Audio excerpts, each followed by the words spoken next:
कक्षा 11 का ये जो पहला चैप्टर है, चैप्टर 1, रसायन विज्ञान की कुछ मूल अवधारणाएं, रसायन विज्ञान की कुछ मूल अवधारणाएं।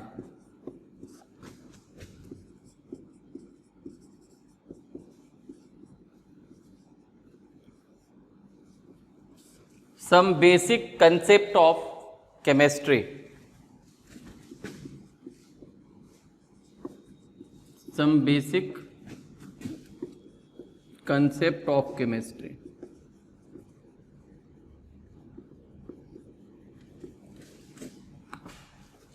तो इसमें 10 लेक्चर कंप्लीट हो चुका है और आज लास्ट लेक्चर है some basic concept of chemistry का, जिसमें आज हम लोग ये चर्चा करेंगे कि जो गैस होती है, गैसों के मोलों की संख्या कैसे निकालते हैं। गैसों के मोलों की संख्या की गणना।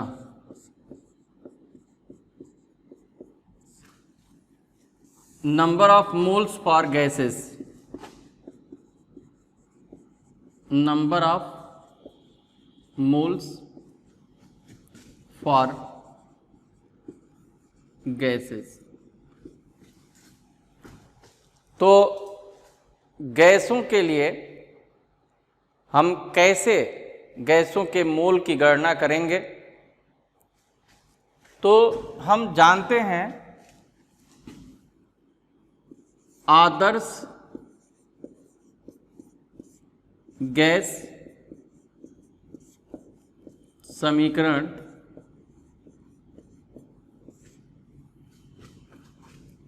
PV is equal to nRT। अब आदर्श गैस क्या है? जो गैस बॉयल, चार्ल्स, अवागाद्रो,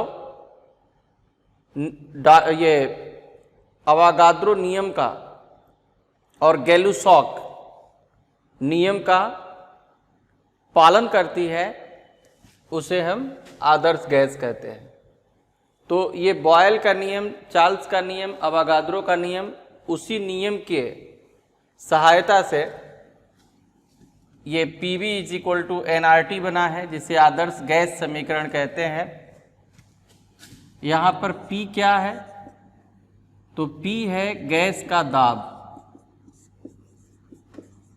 गैस का दाब। और V क्या है? तो गैस का आयतन है।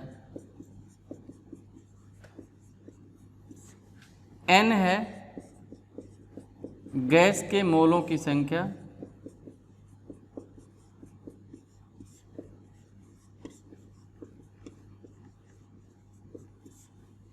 R गैस नियतांक।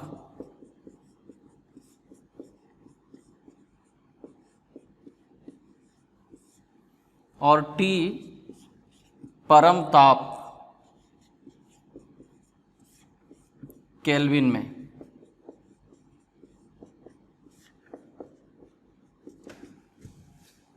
तो यहाँ पर जो N हो जाएगा,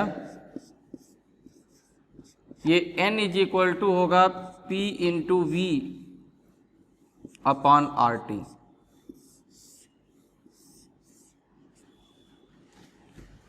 अब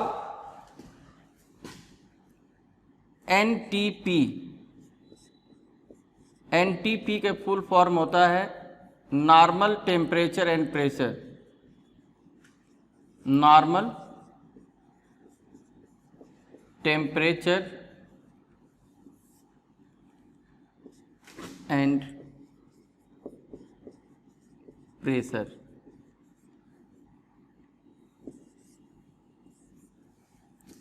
तो नॉर्मल टेम्परेचर कितना होता है? T is equal to 273 kelvin और P इज इक्वल टू हो जाएगा 1 बार। ये नॉर्मल टेम्परेचर एंड प्रेशर की ये वैल्यू है। और जब आप प्रेशर बार में लेंगे तो R की वैल्यू हो जाएगी 0.0831 bar litre mole inverse kelvin inverse, और T हो जाएगा 273 केल्विन। तो यहाँ पर अगर हम ये वैल्यू पुट कर देंगे तो P के जगह पे आप लिख दीजिए 1 बार, V के जगह पे आप VSTP लिख दीजिए या NTP, और R के प्लेस पे 0831 और T 273। तो ये आपका हो जाएगा VNTP 22.4, ये आ जाएगा। तो ये लीटर में रहेगा वॉल्यूम, और अगर यही जो वॉल्यूम है ये गैस का NTP पर वॉल्यूम अगर ml में रहेगा तो फिर ये 22,400 हो जाएगा। अब VNTP क्या है कि NTP पर गैस का आयतन है, गैस का आयतन।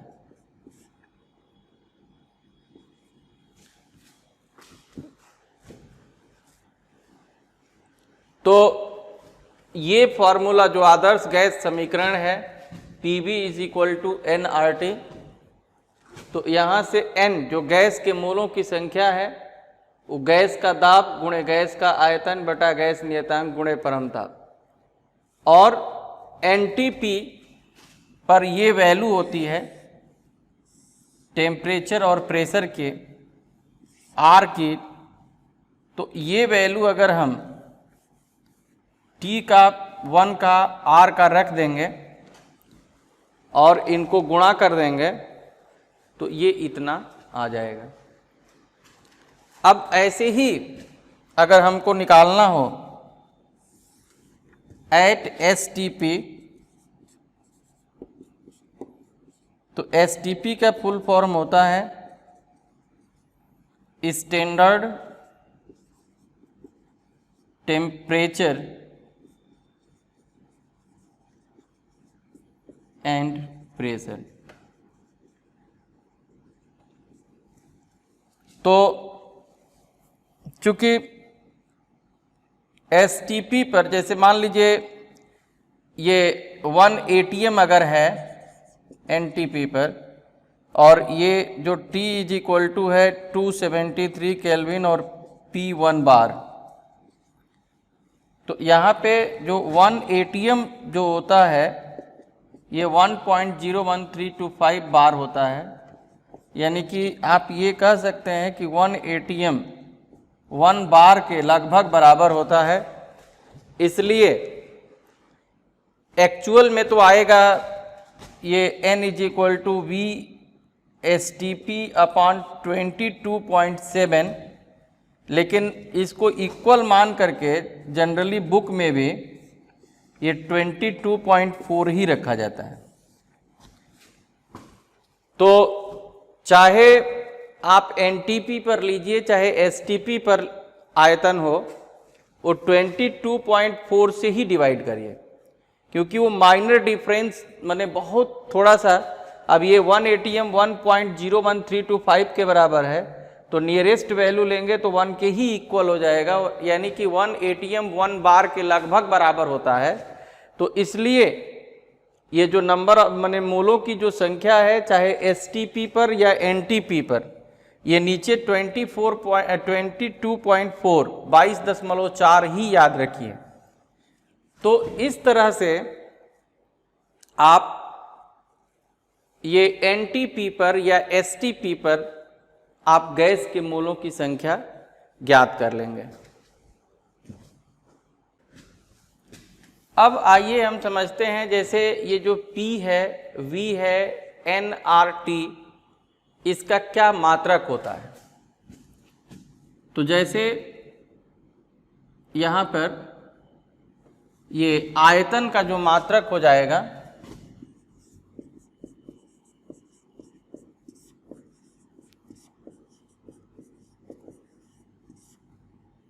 आयतन का मात्रक, तो एक तो इसका मात्रक होता है ये मीटर क्यूब। ये जो आयतन का जो मात्रक है, जो पहला मात्रक है, ये मीटर क्यूब ले लेंगे, मीटर क्यूब। क्यों ले लेंगे?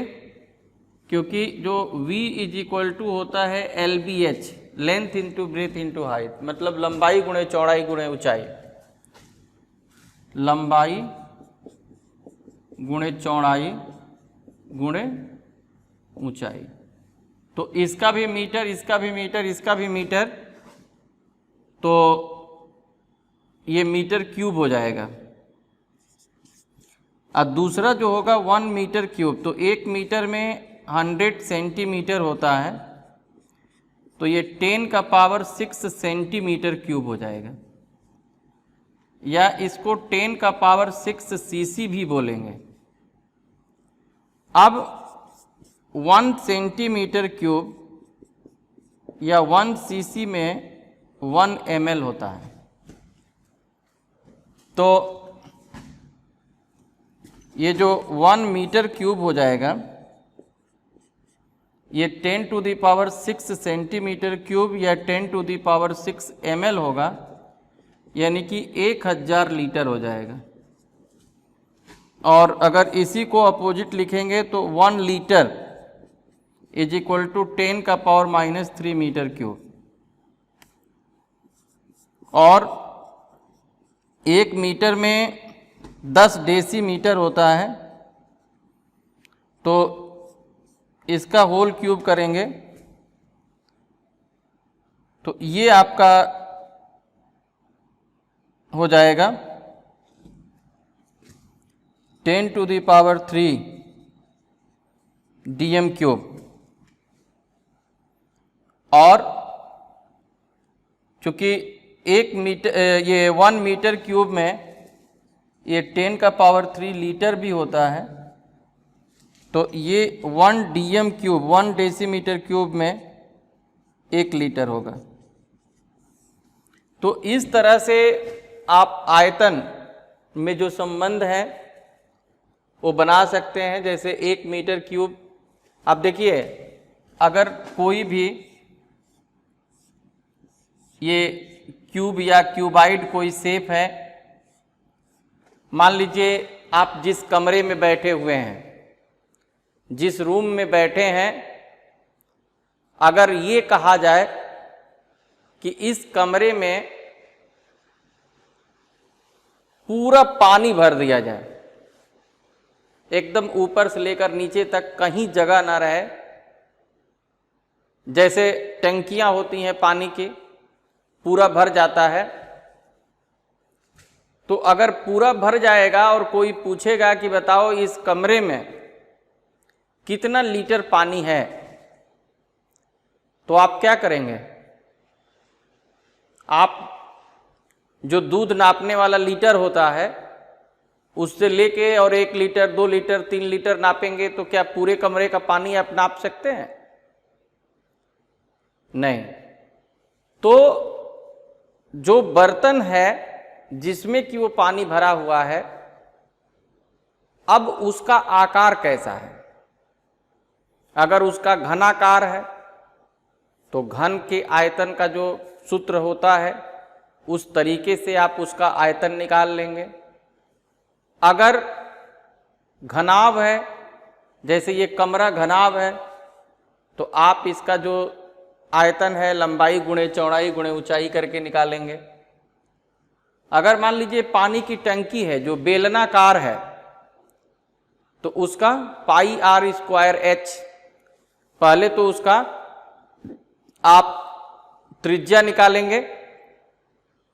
त्रिज्या कैसे निकालेंगे? जो टंकी का ढक्कन होता है ठीक बीच में, वहां से लेकर के और उसकी परिधि के बीच की दूरी नाप लेंगे और उसकी ऊंचाई नाप लेंगे, कितना मतलब ऊंचा है टंकी। अब पाई की वैल्यू 22/60 होती है, तो इस तरह से निकाल लेंगे। माने जिस आकार का है तो उसके आयतन निकालने का सूत्र आपको मालूम है, क्लास 10th में भी पढ़ चुके हैं। और आयतन अगर निकल गया तो अब जैसे कि जितना मीटर क्यूब है, तो 1 मीटर क्यूब में, ये 1 मीटर क्यूब में 1000 लीटर होता है, तो जितना मीटर क्यूब है उसमें 1000 से गुणा कर देंगे, उतना लीटर हो जाएगा। तो इस तरह से आयतन का ये जो मात्रक है समझना जरूरी है। अब ताप का मात्रक, तो ताप का जो पहला मात्रक होता है ये डिग्री सेल्सियस होता है। डिग्री सेल्सियस या डिग्री सेंटीग्रेड।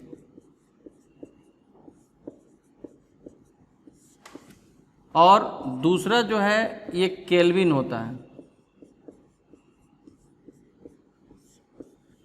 और तीसरा जो है ये डिग्री फ़ारेनहाइट।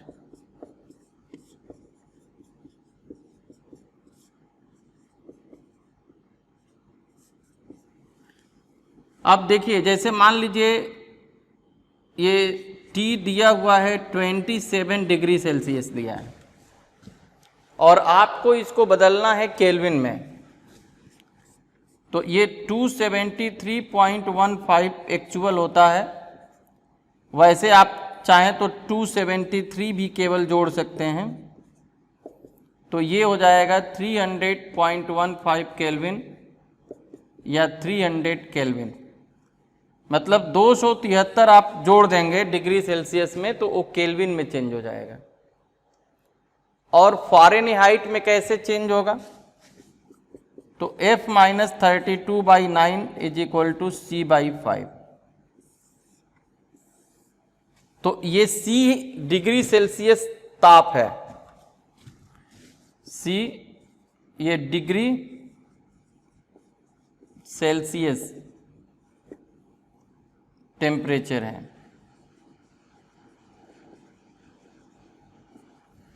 और F फ़ारेनहाइट में है।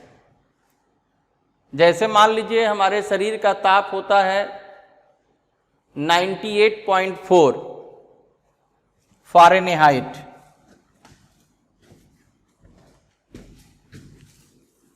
जैसे मनुष्य के शरीर का ताप, मनुष्य के शरीर का ताप ये होता है या लगभग 37 डिग्री सेल्सियस होता है। तो 37 माने 37 डिग्री सेल्सियस है। आजकल ये कोरोना जो बीमारी आई है तो जगह जगह थर्मल स्कैनिंग हो रहा है। एक मशीन है जो दूर से ही टेम्परेचर आपका बता देता है कि आपके शरीर का कितना ताप है। तो 37 डिग्री सेल्सियस से अगर ज़्यादा है तो ये कहा जाता है कि आपको बुखार है, आपको फीवर है। 37 डिग्री सेल्सियस माने 37 डिग्री सेल्सियस शरीर का ताप होना चाहिए। अब कोई पूछे कि 37 डिग्री सेल्सियस है तो इसमें कितना फ़ारेनहाइट होगा? तो जो फार्मूला ये आपको बताए हैं F-32/9 = C/5, इस फार्मूले का ही आप प्रयोग करेंगे।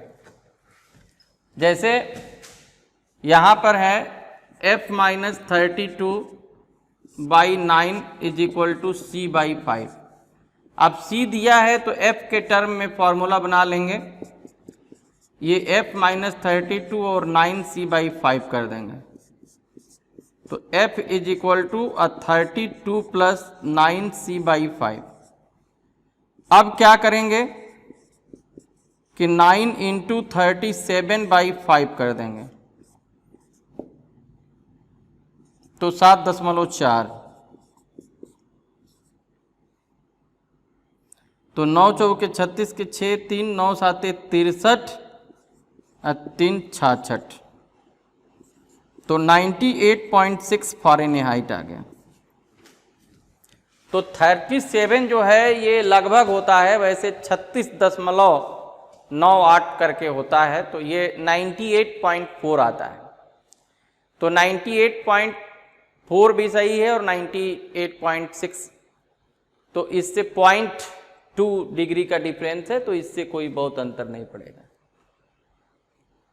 तो इस तरह से आप समझ गए कि जो ताप का मात्रक होता है 1 डिग्री सेल्सियस होता है, 1 केल्विन होता है और 1 डिग्री फ़ारेनहाइट होता है।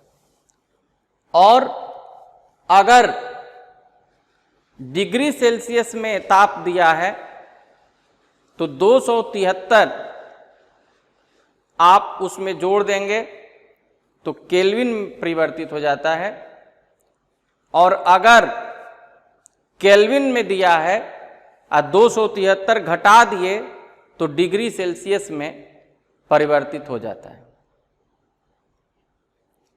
अब उसी तरह से ये आयतन का मात्रक, ताप का मात्रक, मतलब आयतन हो गया, ताप हो गया। अब हम डिस्कस कर रहे हैं दाब का मात्रक। तो जो दाब का जो मात्रक होता है, दाब के मात्रक आप कैसे निकालेंगे? तो मात्रक निकालने के लिए आपको दाब निकालने का जो फार्मूला होता है, जो सूत्र होता है, वो पता होना चाहिए। तो सूत्र क्या है? आप अगर गांव में भी देखेंगे तो गांव में पशुओं को बांधने के लिए खूंटा बनाया जाता है जो बांस का। तो जो जमीन के नीचे धंसाने वाला भाग होता है वो एकदम पतला कर दिया जाता है, या जो ये पेन आप लिखते हैं तो इसको एकदम नुकीला बना दिया जाता है। क्यों? क्योंकि क्षेत्रफल जितना ही कम रहेगा उतना ही उस पर दाब ज्यादा लगेगा। तो अब यहां पर जैसे दाब को हम P से प्रदर्शित करते हैं, और ये होता है बल बटे क्षेत्रफल।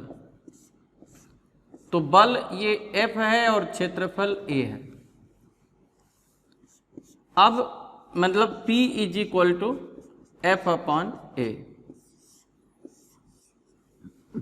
तो अगर दाब P का मात्रक आप निकालेंगे तो क्या हो जाएगा? बल का मात्रक बटे क्षेत्रफल का मात्रक।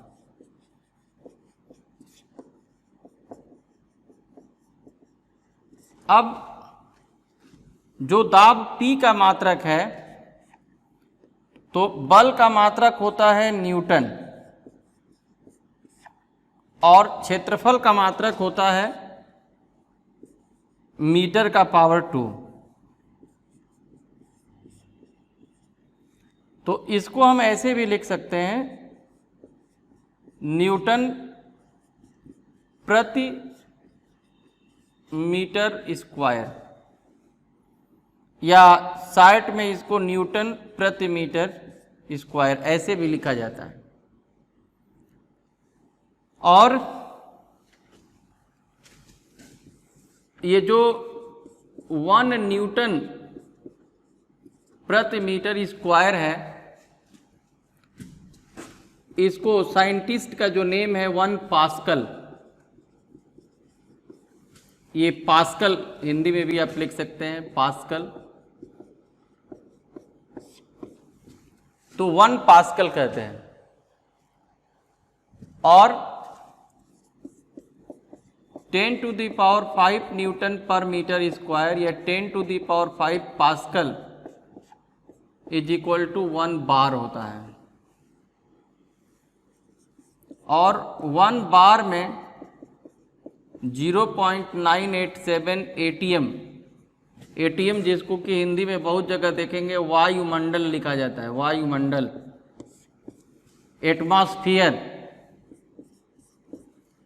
और 1 एटीएम में हो जाएगा जब ये नीचे आएगा तो 1/0.987, तो 1.01325 ये बार हो जाएगा। तो 1 बार में 0.987 एटीएम होता है और 1 एटीएम में 1.01325 बार हो जाएगा। अब इसके बाद 1 एटीएम इज इक्वल टू 1.01325 बार। अब 1 जो एटीएम है जिसको 1 वायुमंडल भी कहते हैं, तो इसमें 760 mmHg होता है, या फिर 1 एटीएम में 76 सेंटीमीटर Hg होता है। अच्छा, ये जो 76 सेंटीमीटर Hg है इसको टार भी कहते हैं, TORR, माने 1 mmHg इज इक्वल टू 1 टार होता है, 1 टॉर। तो देखिए कितना यूनिट हो गया, एक ये न्यूटन पर मीटर स्क्वायर हो गया, दूसरा पास्कल हो गया, तीसरा बार हो गया, चौथा एटीएम हो गया, और पांचवा mmHg हो गया, छठवां टार हो गया, सातवां सेंटीमीटर Hg हो गया, और आठवां जो बनाएंगे तो 1 न्यूटन पर मीटर स्क्वायर है, तो 1 न्यूटन में 10 टू द पावर 5 डाइन होता है, और 1 मीटर में 100 सेंटीमीटर होता है, और स्क्वायर है तो 10 की घाते 4 ये सेंटीमीटर का पावर 2 हो जाएगा, और 10 की घाते 4 ऊपर जाएगा तो ये 10 बचेगा, ये डाइन प्रति सेंटीमीटर स्क्वायर। तो ये भी एक मात्रक हो गया। तो ये आपको जानना बहुत ज़रूरी है कि 1 न्यूटन पर मीटर स्क्वायर बराबर 1 पास्कल, 10 की घाते 5 न्यूटन पर metre square is equal to 10 की घाते 5 पास्कल, या इसी में एक बार होता है, 10 की घाते 5 पास्कल को एक बार कहते हैं। 1 बार बराबर होता है 0.987 एटीएम वायुमंडल, या इसको इसके नीचे ला दिए तो 1 एटीएम इज इक्वल टू 1/0.987 बार हो जाएगा ये बार, और इसी को भाग दिए तो इतना आ जाएगा।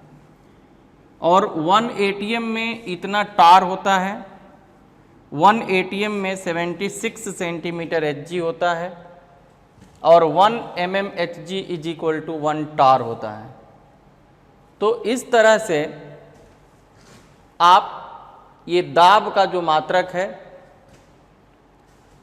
इसको याद कर लेंगे, इसको समझ लेंगे, क्योंकि ये तो अभी आप चैप्टर 1 पढ़ रहे हैं, लेकिन जितने भी चैप्टर फिजिकल केमिस्ट्री में मिलेंगे, भौतिक रसायन में मिलेंगे, ये रसायन विज्ञान में, तो इन मात्रकों का बहुत बड़ा प्रयोग है। हर स्टेप पर, हर जगह आपको ये जो ताप का मात्रक, आयतन का मात्रक, दाब का मात्रक, गैस नियतांक का मात्रक, ये प्रत्येक चैप्टर में बार बार आएगा।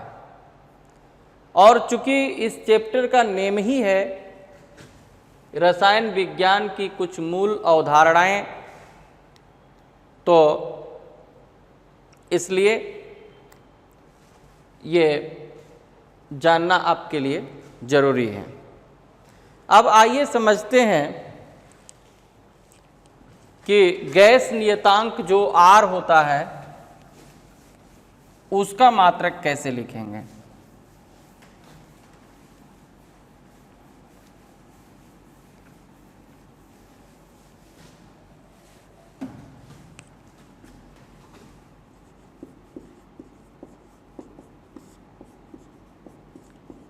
गैस नियतांक R, गैस नियतांक R का मात्रक। तो हम जानते हैं, we know that ideal gas equation,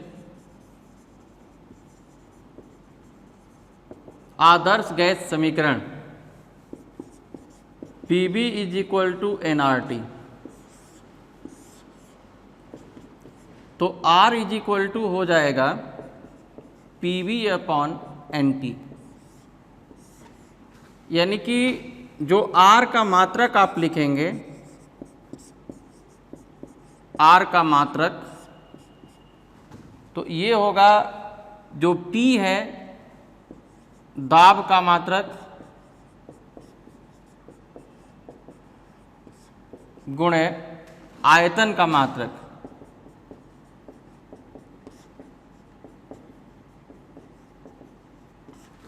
बटे मोलों की संख्या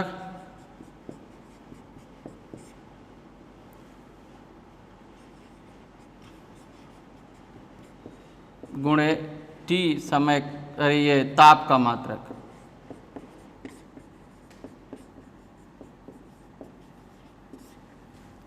अब दाब का जो मात्रक है, अब देखिए यहाँ पर अगर N1 मोल ले लेंगे, माना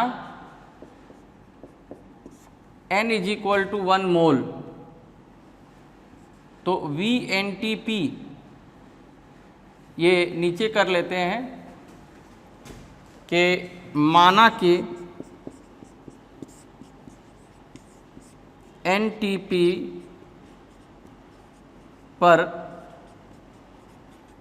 गैस के मोलों की संख्या बराबर 1। तो अगर N 1 मोल हो जाएगा तो NTP पर N इज इक्वल टू होता है VNTP अपान 22.4। तो VNTP आपका आ जाएगा ये N इंटू 22.4। ये चूँकि 1 है तो ये 22.4 लीटर, तो आयतन इतना हो जाएगा। और NTP पर T की वैल्यू 273 केल्विन और P मान लीजिए 1 ATM। तो R की जो वैल्यू, R का जो मात्रक हो जाएगा,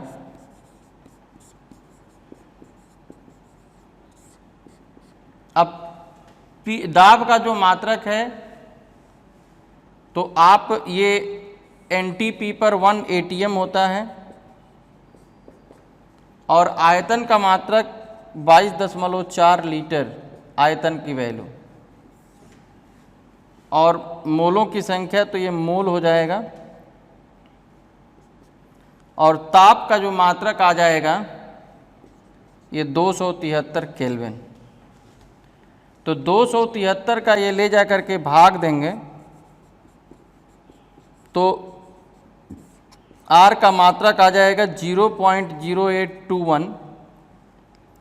अब क्या बचा है, ATM फिर लीटर, ये जो मोल ऊपर जाएगा तो मोल इन्वर्स हो जाएगा, केल्विन ऊपर जाएगा तो केल्विन इन्वर्स हो जाएगा। तो इस तरह से R का जो मात्रक है ये 0.0821 ATM litre mole inverse kelvin inverse आ जाएगा। देखिए ये जो इसमें करना क्या है कि सिर्फ NTP पर वैल्यू रख देनी है, NTP पर। अब NTP पर T 273 केल्विन होता ही है, अब P 1 ATM होता ही है, अगर N1 मोल ले लें तो VNTP ये 22.4 लीटर होता ही है। तो जब चारों चीज पता चल गया, वही वैल्यू रख दिए, तो R का मान निकल जाएगा।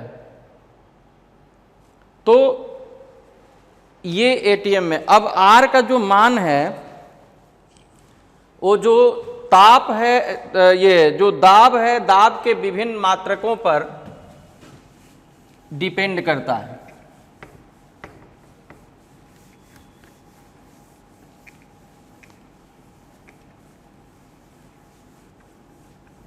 जैसे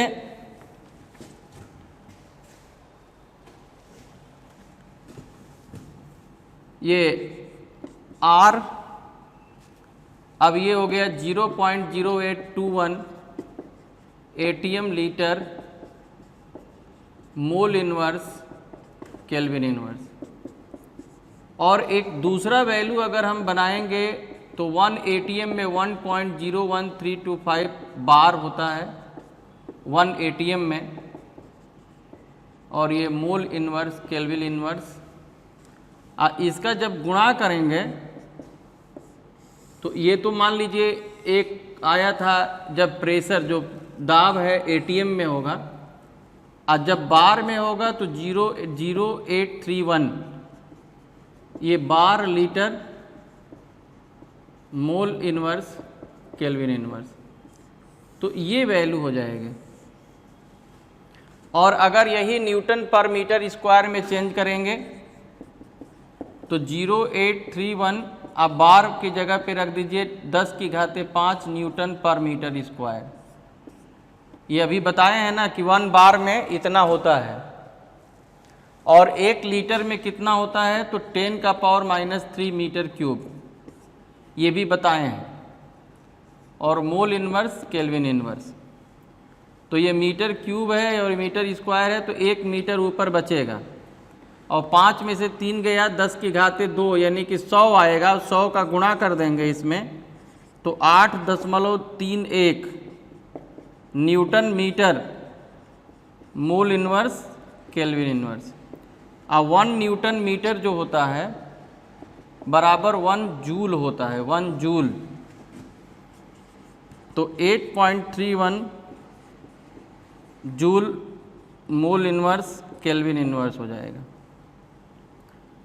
और अगर ये जैसे 1 एटीएम जो होता है उसमें 760 mmHg होता है, तो 0.0821 into 760 mmHg litre mole inverse kelvin inverse. तो ये हो जाएगा 62.4 mmHg मोल इनवर्स केल्विन इनवर्स। और उसके बाद ये 2 कैलोरी मोल इनवर्स केल्विन इनवर्स। 1 जूल में 1 जूल में 1/4.2 कैलोरी होता है, तो ये भी एक R का मान निकल जाएगा। तो एक R का मान ये हो गया, फिर ये दूसरा हो गया, ये तीसरा हो गया, इसको आप चौथा भी कर सकते हैं, ये 5वां है, ये 6वां है। तो कब किसका प्रयोग होगा? तो जब दाब का मात्रक एटीएम में होगा तो पहले वाले का प्रयोग होगा, जब दाब बार में होगा तो दूसरे वाले का, जब बार न्यूटन मीटर में होगा तो तीसरे वाले का, जब ये जूल वही न्यूटन मीटर में ही होगा, और जब mmHg मिलीमीटर Hg में होगा तो 5वें का। तो इस तरह से जहाँ जैसी ज़रूरत पड़ेगी आप जो R का ये मान है रख सकते हैं। अब आगे जो हम चर्चा करने जा रहे हैं, तो NCERT की जो किताब में कुछ अंत में प्रश्न दिए गए हैं, और उन प्रश्नों में आपको कार्बन की प्रतिशतता, हाइड्रोजन की प्रतिशतता ये बताना है, तो उस पर भी चर्चा करेंगे। तो अभी जैसे गैसों के ये जो फार्मूला, जैसे 3 फार्मूला जो बताए थे नंबर ऑफ मोल निकालने का, कि ये कणों की संख्या बटे एवोगैड्रोज नंबर, दूसरा है N = W/m, और तीसरा N = VNTP/22.4 या VSTP/22.7। तो ये तीनों फार्मूला ही ये गैसों के मोलों की संख्या निकालने में काम आएगा। अब जैसे मान लीजिए कि गैस का अगर ये भार या अणुभार पूछा गया है, तो मोलों की संख्या निकाल करके उसका अणुभार भी ज्ञात किया जा सकता है, या अगर अणुभार दिया है तो गैस कितना ग्राम है ये भी पता किया जा सकता है। तो इस तरह से इस पर जब न्यूमेरिकल आप करेंगे, आंकिक प्रश्न करेंगे, तो ये स्पष्ट हो जाएगा। अभी इस पे आंकिक प्रश्न कराया जाएगा।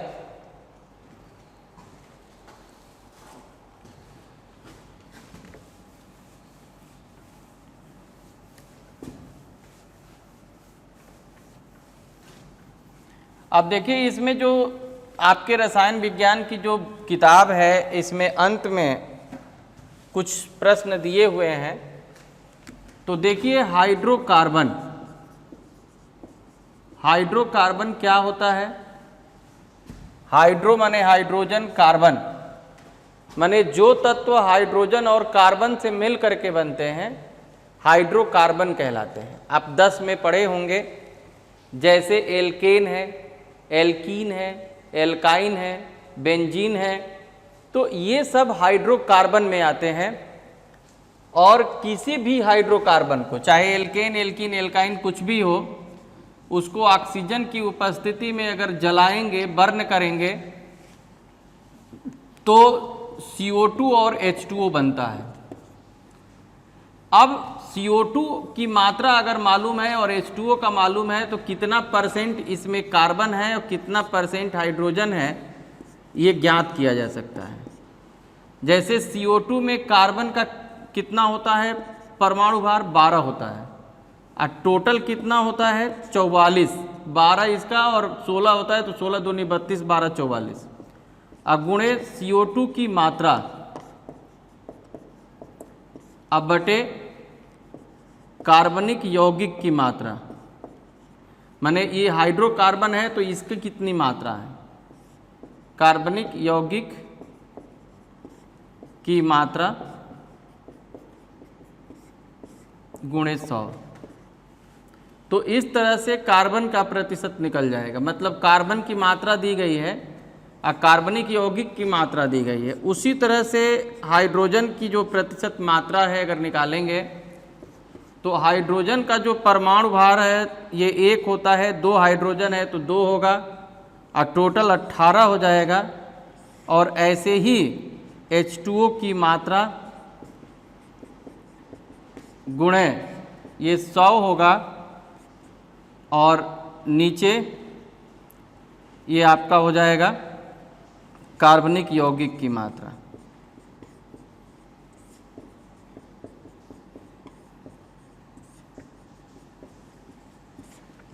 तो ऐसे ही जैसे CO2 में, अब मान लीजिए आपको नाइट्रोजन का अगर निकालना है, तो नाइट्रोजन के लिए आपको जैसे कार्बन के लिए CO2, हाइड्रोजन के लिए H2O, नाइट्रोजन के लिए NH3, और अगर कोई हैलोजन है तो उसके लिए AgX।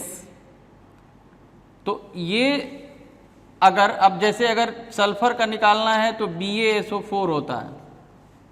तो इसमें आपको प्रतिशत मात्रा निकालनी होगी। जैसे नाइट्रोजन का निकालना है तो नाइट्रोजन NH3 में ये 14 होता है, और NH3 का टोटल परमाणु ये अणुभार 17 होता है। अब NH3 की मात्रा गुणे 100 बटे कार्बनिक यौगिक की मात्रा।